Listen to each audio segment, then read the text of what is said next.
Hi guys, it's Mike here from KS Bushcraft and Under.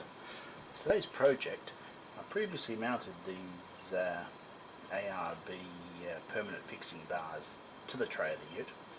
So this is to keep my Elements fridge in place.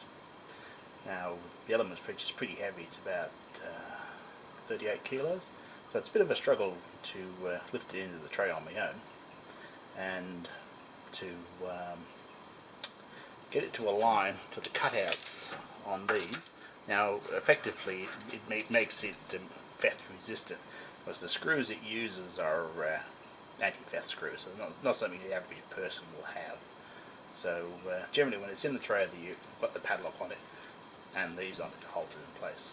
But because my ute gets used for work, I want to pull out the rubber tray protector quite regularly to clean out the tray and to touch it up and stuff.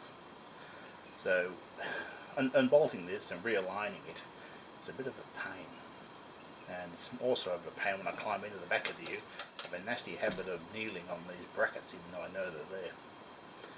So I need to think of a way of holding its position and making it a simple job to take these brackets in and out. Now because of the design of the tray, I was restricted by these lumps of the position. So what I did on these brackets, I positioned 2 bolts on the north-south slots and 2 on the east-west to give me a bit of adjustment room. If I over tighten them due to the rubber mat, it will bend the bars, so it's a bit awkward. So I'm thinking of one of 2 ways. I'll either get some scrap angle like this and cut it out.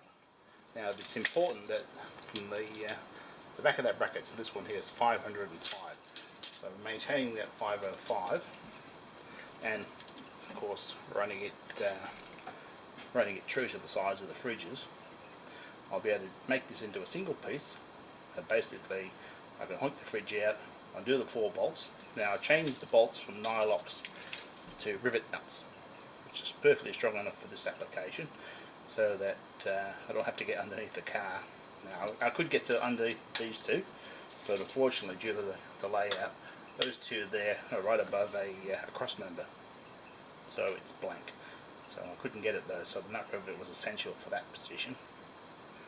And my other choice is to put a flat piece of sheet tin in the middle. Now I do find these things handy at times to hold stuff down, like my little roadie fridge or tools or what have you. So there is some advantage to having a slotted space for tying stuff down. So I may remake something which will lay flat in there for exactly that purpose. It'll just allow me to get rid of kneeling on that. Anyway guys, that's how we go today.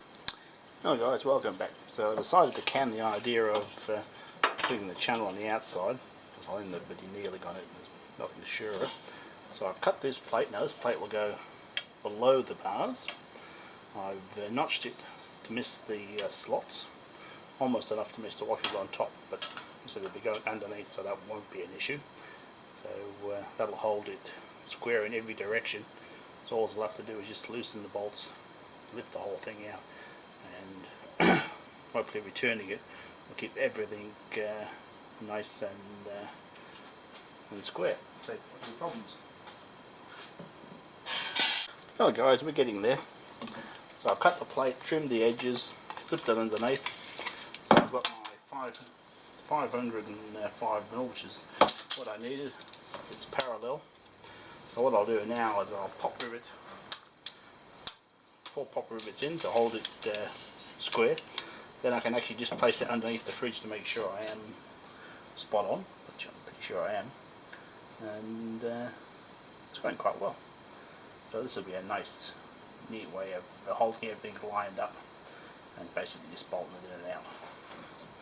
I'll just point out this socket set. I bought this socket set when I was 17 years old, and made in Australia. We used to make great stuff here once upon a time. These days we don't seem to make anything. Anyway guys, so guys, the rivets are in. I put 1 on each corner, near enough to the washers. I don't think there's any chance of any interference. And I'll unbolt it now go in and try it on the bottom of the fridge to make sure everything's spot on, which I'm confident it is. And I think we'll give it a bit of paint up and stuff, and we'll be about done. Well, that lined up nicely, guys, so it'll make it a lot easier for me to lift it in and out and realign it every time. Well guys, I've taken the rubber tray mat out and the large storage box, so you can see the amount of crud which builds up underneath my rubber mat. So now that I'll be able to remove it easily, I'll be able to keep on top of it. This is about 6 months worth of crud just blowing in the tray from driving about. Well guys, that made life a lot easier. So I've cleaned the tray, did its usual touch-ups, and got all the crud out, made it all nice and sealed for the next year. And putting the fridge back in, it was a lot easier. The unexpected bonus of the flat sheet was the feet slid between the brackets, where normally they catch on the slotted rubber mat. So down there you see the fat resistant or tamper proof screws, as they call them. So I'm really quite pleased how this has gone today. Anyway guys, I hope you found this one worthwhile. Thanks for watching. Bye for now.